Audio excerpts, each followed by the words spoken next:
시청자 여러분 안녕하세요. 하태민 경제TV입니다. 하태민 종목 분석. 오늘은 364번째 시간으로 루닛을 한번 살펴드리겠습니다. 루닛이 AI 관련주라고 해서 많이 들었는데 내용이 핵심은 루닛 인사이트, 루닛 스코프가 뭔데 이걸 꼭 알아야 됩니다. 이게 뭐 하는 건지 알아야 이 성장성을 알 수가 있거든요. 자, 최근에 또 대규모 유무상증자 100% 무상증자인데 그 배경까지 살펴보도록 하겠습니다. 자, 네이버에서 태민 검색하시면요. 남다른 주식 투자의 길 제 카페가 나오고요. 들어오시면 데일리부터 장준 서포, 종목 리포트, 업종 테마 분석, 이슈 분석 등등 모든 자료를 제가 씁니다. 제가 직접 수제로 만드는 거니까 여러분들이 다른데 그 어디서도 얻을 수 없는 내용이다. 자, 그리고 매일 아침 제가 8시 30분부터 10시까지 유튜브로 개장 방송을 스트리밍 방송하고 있으니까요. 8시 30분부터 9시까지는 오늘 장을 이런 거 보셔야 됩니다. 개장 후는 같이 흐름을 보면서 시장이 이렇게 출발하니까 이런 걸 보셔야 되겠습니다. 하니까요. 네, 함께 하시면 큰 도움 되시겠습니다. 자, 루닛이라는 회사 이름으로 러닝 유닛이라는 이 단어가 합쳐져서 루닛이라 그러네요. 러닝의 딥러닝이죠. 결국 이게 AI입니다. 뭘 AI를 하는지 좀 봐야 되는데 이 회사가 아주 유명한 회사입니다. 뭐가 유명한 회사냐 한다면요. 상장하기 전부터 적자 회사니까요. 이 상장하기 전에 기술 특례 상장 심사를 하지 않습니까? 두 군데로부터 특례 심사를 받아 둘 다 AA를 받았습니다. 유일합니다. 기술 상장 특례 심사를 해서 두 군데로부터 각각 A를 받은 유일한 회사다. 그리고 가든트 헬스케어라고 이 회사 상당히 세계적인 회사인데요. 이 회사가 창사 이래로 처음 투자를 한 회사가 루닛입니다. 별로 다른 회사 투자를 안 하는 회사인데도 루닛은 했다. 그 정도로 결과적으로 우리가 지금 AI를 하는데 우리 바이오나 이런 회사들 보면 뭐 각자 자기들이 다 세계 최고 수준이라고 자랑들을 하는데요. 본인들이 자랑하면 뭐합니까? 남이 알아줘야죠. 유닛은 남들이 다 인정하는 회사다. 그게 굉장히 중요하죠. 자, 그 다음에 이 회사의 제일 큰 장점은 겁니다. AI 사업인데 이렇게 성장을 해야 영업수익은 매출액입니다. 이렇게 급성장을 하잖아요. 반기 매출이 갈수록 올 상반기는 164억 이렇게 고성장을 하니까 이 고성장이 주가에 굉장히 중요한 요인이 된다. 영업적자 이런 거는 무시하셔도 됩니다. 지금 당장은 매출이 얼마나 고성장하느냐 이게 초점인데요. 그 고성장하는 배경은 루닛 인사이트와 루닛 스코프인데요.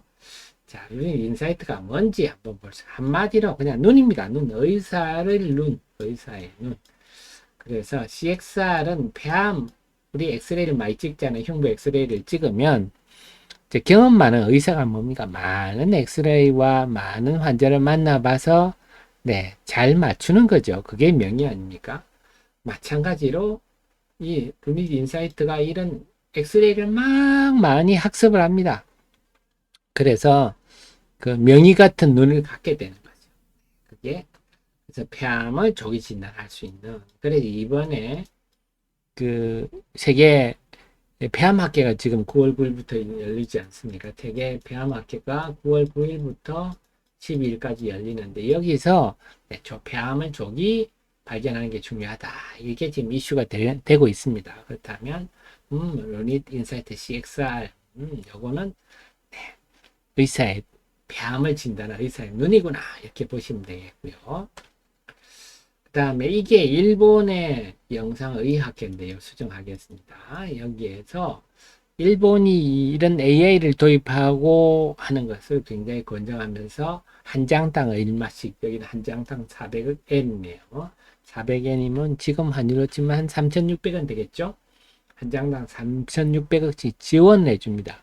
그러니까 병원 입장에서는 이 AI 소프트웨어에 장착된 후지 필름의 엑스레이를 전에는 그냥 생돈 들여서 사야 되는데 이제는 사놓고 쓰는 대로 정부에서 돈을 받아서 지불하면 되니까 훨씬 부담이 적겠죠. 다음에 MMG라는 게 이게 메모그래피, 여성들의 유방 촬영술을 메모그래피가 그럼 요거는 유방암 조기 진단이네요.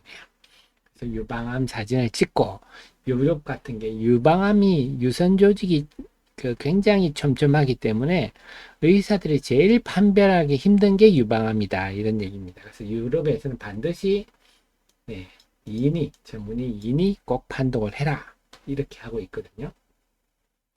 자, 그런데 최근에 어떤 일이, 그리고 DBT는 이거는 3차원 영상입니다. 지금 대부분의 2차원 영상에 대해서 하고 있다면 DBT는 3차원 유방 촬영에 대해서 또 하는 겁니다. 똑같은 건데, 자, 그러다 보니까 최근에 MMG 요거 한번 봐드려야 되겠네요. 그래서 요걸 보면 MMG 유방암에 대해서는 호주도 그렇지만 제일 선거인 이게 지금 스웨덴입니다. 스웨덴에 그동안에 네, 카롤린스카 병원에서 14일 5만여 명의 스웨덴 여성을 대상으로 해봤는데 네, 의사 둘 하는 것보다 의사 하나랑 네, AI 하나 하는 게 더 뛰어나더라 하는 결과가 나와서 그래서 이걸 가지고 그 고란이 아니 괴란인데요. 괴란이라고 하면 또 고란이라고 합니다. 그래서 세인트 괴란 병원에서는 처음으로 이제 의사 한 명과 AI 하나, 루닛 MMG랑 이렇게 하고 있습니다. 이제 점점, 그래서 아까 유럽은 반드시 인이해야 된다는데, 시범적으로 세인트 괴란 병원부터는 시작을 하고 있다. 그렇군요. 이렇게 되면 앞으로 매출이 많이 들어가겠죠. 그래서 결국은 이것처럼 루닛 인사이트라는 것은 의사의 눈을 대신하는 거다. 충분히 효과가 있겠죠. 증명이 되고 있고. 그래서 수익 모델은 장비 나갈 때 같이 제조 장비사에 얹혀 나갈 때 요거는 대당 얼마씩 받겠죠. 그 다음에 오펙스 모델이라고 해서 요거는 구독 모델입니다. 그래서 직접 구독돼서 한 장당 얼마씩 이게 지금 수익 모델이다. 자, 그 다음에 어려운 게 루니스코프입니다. 루니스코프는 굉장히 어려운 개념인데요. 저도 공부를 하고 있습니다만 지금까지 공부한 결과를 보면 루니스코프는 이것도 당연히 눈을 대신하는 거죠. 슬라이드를 이미지를 분석하는 거다. 어떤 슬라이드냐, 어떤이 있겠죠. 이게 중요하다. 그러니까 이게 용도가 다양합니다. PDL1을 대상으로 한 경우도 있고요. 또 허투 있다. 허투, 유방암, 대장암 이런 거죠. 그다음 그런 것들인데, 그래서 그런 것들의 슬라이드 이미지를 분석하는 거다. 이렇게 보시면 되겠습니다. 자, 그렇게 보면 이건 PDL1은 또 뭡니까? 루니스코 PDL1 같은 경우는 우리가 암세포에는 PDL1이라는 인자가 있어요. 단백질이. 그 다음에 우리가 면역세포, 요건 암세포죠. 요거는 PD1이라는 게 있습니다. 그래서 얘가 서로 만나버리면 암세포가, 암세포를 우리 면역세포가 공격을 못합니다.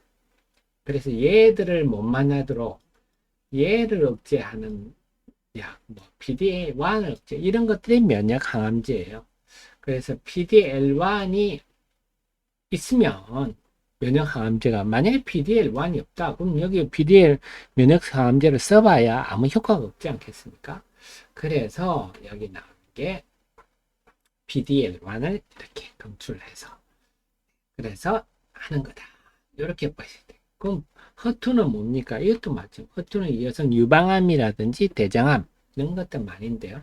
허투가 있으면 유방암이나 대장암 나올 가능성이 높은 거죠.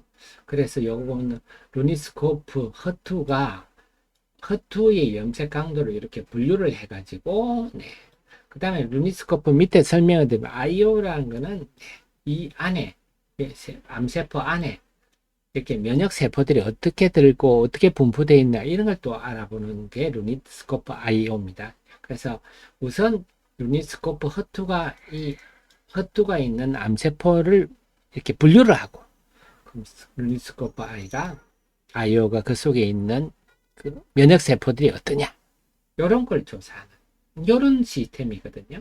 그래서 보니까 네, 허투 양성이 있는 허투가 있는 전이성 대장암 환자 객관적 반응률, 이건 약을 투여했을 때 반응이 나타났다, 변화가 있다 하는 겁니다.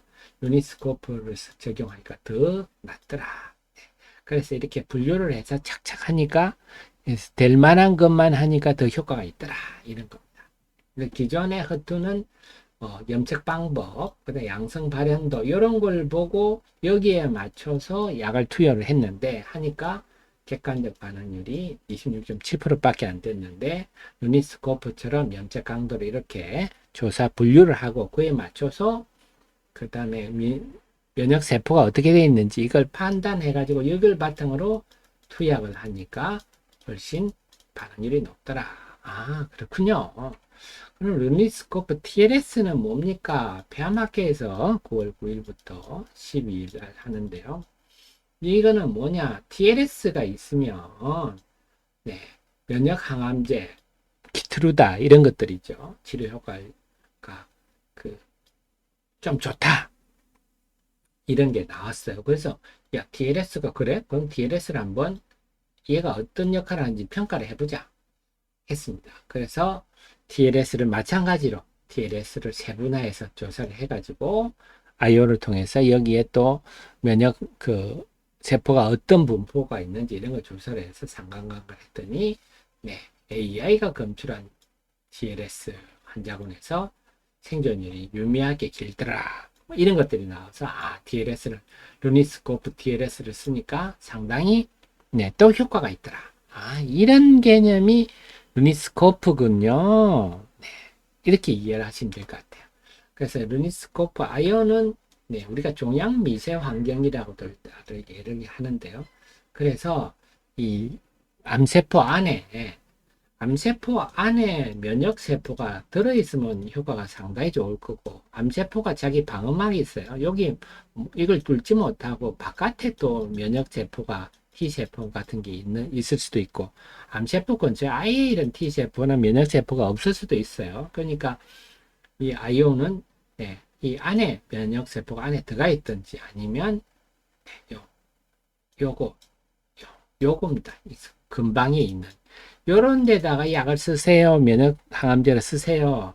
아예 없는 애 얘는 써봐야 약 효과도 없습니다. 네, 이런 거죠. 그러면 이걸 하면 면역 항암제 회사들이 좋아하겠죠? 네, 자기들이 효과가 있는 환자, 지금은 한 4명 중에 1명 정도만 효과가 있어서 면역 항암제 회사들이 골치 아프지 않습니까? 약값은 드립다 비싼데 효과는 별로 없더라. 이렇게 되니까요. 자, 이런 겁니다. 이런 개념이군요. 이 정도로 정리하면 될 것 같아요. 저도 더 공부를 하겠습니다. 그러니까 앞으로는요, 이 회사가 중요한 거는 이거겠네요. 면역 스코프겠네요. 왜냐하면 이거는 신약 개발사들이 상당히 필요한 영역이네요. 그렇죠. 임상을 계획을 할 때도, 임상 디자인을 할 때도, 이런 환자들을 모아서 하면은 더, 네, 성공 가능성이 높으니까. 그래서 이 신약 개발 앞에 루니스코프 같은 경우는 의사의 눈을 대신해서 이것도 물론 성장성이 뛰어나지만 네, 좀 큰 돈은 안 되죠. 그럼 잔돈이 쌓이는 개념인데 루니스코프는 신약 개발 쪽하고 연계될 수 있어서 굉장히 큰 돈이 될 수 있겠군요. 그래서 앞으로 이 루닛의 고성장 배경에는 이게 굉장히 큰 역할을 할 거다. 그래서 지금 이미 대형 제약사들과 계약을 많이 했다 그럽니다. 근데 서로 비밀 유지 계약 때문에 발표를 못 하고 있는데 제가 신약 개발사로 당연히 이걸 쓸 것 같아요. 이런 걸 써가지고 네, 신약 개발 확률을 높이겠죠. 자, 이런 거군요. 이런 것들이 그게 이제 피보탈 계약이는 지금은 연구용 매출만 나가는데 이게 이제 만약에 이게 해서 신약에 효과가 성공을 하게 되면 판매용 여기가 이제 매출이 크게 증가하겠죠. 그래서 앞으로 이제 루닛이 10년 후에 매출 10조, 영업이익 5조 이렇게 이제 고함을 한번 이번에 질렀는데요. 상당 부분은 루니스코프가 역할을 할 거다. 이걸 알 수가 있습니다. 이게 중요하겠군요. 그래서 앞으로 이 부분을 좀 중시해야 되겠고, 그 다음에 최근에 그 얘기 많이 나왔죠. 캔서 문샷, 이것도 객관적으로 인정받는 겁니다. 그래서 바이든 행정부가 암 환자를 50%로 줄이자 해가지고요. 캔서 문샷 프로젝트를 하는데, 그래 캔서 X, 각 기업들의 92개 회사가 창립 멤버들이 된다. 창립 멤버로 루닛이 국내에 유일하게 들어갔어요. 그러니까 해외에서도 이미 충분히 인정받고 있다 하는데, 이번에 유상증자를 2천억 유상증자를 주당 0.15 주니까 많은 건 아니죠. 그래서 이게 중요한 게 뭐냐, 역시 고가주는요, 이게 시가총액이 지금 굉장히 고가주다 보니까 액면가 500원이잖아요. 액면가 500원인데 조금만 발행해도 주가가 워낙 높으니까 조금만 발행해도 2천억씩 자금을 모을 수 있다는 거죠. 그러면 결국 한마디로만 예를 들어서 20만 원에 발행한다. 이러면 액면가 500원이잖아요. 그럼 결국은 액면 500원짜리를 20만 원에 파는 거나 마찬가지예요. 19만 9,500원은 주식 발행 초과금으로 쌓이겠죠. 재무구조가 어마무지하게 좋아지겠죠. 그러니까 이게 고가주의 매력이다. 그래서 한번 고가주에 자리 잡으면요, 회사가 선순환되는 게 이런 때문이다. 그래서 이번에 이런 유상증자는 좀 긍정적이고, 다만 무상증자는 좀 아쉬워요. 무상증자는 악재다. 좀 아쉽기는 한데 무상증자를 했네요. 그렇지만 워낙 성장성이 돋보이는 회사는 무상증자도 나쁘진 않다. 성장성이 별로 없는 회사들이 그냥 무상증자하고 이런 건 주가 악재인데요. 성장성이 돋보인다. 그래서 결론은 뭐냐? 주가의 핵심은 제가 뭐라 그랬습니까? 성장성. 결국 성장성이다. 수익성보다는 지금은 성장성인데, 유닛 같은 경우는 고성장세가 지금 엄청 성장하고 있죠. 계속 연간 100% 이상씩 고성장세가 지속되고 있어서 이 주가가 비싸다 할 논리적 근거는 없습니다. 논리적 근거는 없다. 얼마나 성장할지 모르니까. 근데 회사가 10년 후에 10조를 하겠다 이래 버리니까 더더욱 주가는 미래를 현재화하는 게 주가 아닙니까? 그래서 여러분들 보시 영업적자는 그렇게 신경 쓰지 않는 게 좋고, 매출 성장세에 초점을 맞추는 게 중요하다. 그렇게 본다면 유닛 주가는 물론 지금 주가 시총이 한 3조 되는데요. 좀 관점 나름입니다. 이건 뭐 너무 미래를 먼저 당긴 게 아니나 이럴 수도 있는데, 제가 볼 때는 쭉 한번 시세 5만 원에서 20만 원 간 다음에 한 달, 두 달여 정도 숨고르기 한 후에 다시 뽑는데, 이런 고가주들은요, 한번 시동을 걸기가 어려워서 한번 걸리면 이것처럼 쭉 가는 경우들이 있어요. 뭐 고가들이 시장이 그런데 30%, 50% 오르고 그치는 경우는 좀 드뭅니다. 시동이 한번 걸리면 쫙 뽑는 경향이 있어서, 그런 경향을 볼 때는 일단 오르고 숨고르기 하고 있는데 추가 상승할 가능성이 높지 않느냐, 이렇게 보여지고요. 다만 좀 최근에 움직임을 보면 외국인 매수가 주가에 굉장히 큰 역할을 해주고 있어서, 좀 외국인 동향을 좀 보면서 좀 발빠르게 대응하는 건 필요하겠다. 장중 변동성이 크잖아요. 그러니까 요즘은 좀 많이 오르면 팔렸다가요, 좀 장중에 떨어지면 사고, 이런 매매는 꼭 필요할 것 같아요. 그래서 외국인 동향을 보면서 결국은 아직은 이 주식을 비싸다고 할 만한 요인은 없다 보시고요. 다만 그게 주가가 반영이 되려면 지금 상황은 외국인 매매가 영향을 주고 있어서 외국인들이 팔면 나도 판다 이런 마음으로 좀 긍정적인 시각으로 단기 대응하는 게 적절하지 않나 생각됩니다. 저도 계속 공부해서 여러분께 또 좋은 소식 알려드리도록 하겠습니다. 고맙습니다.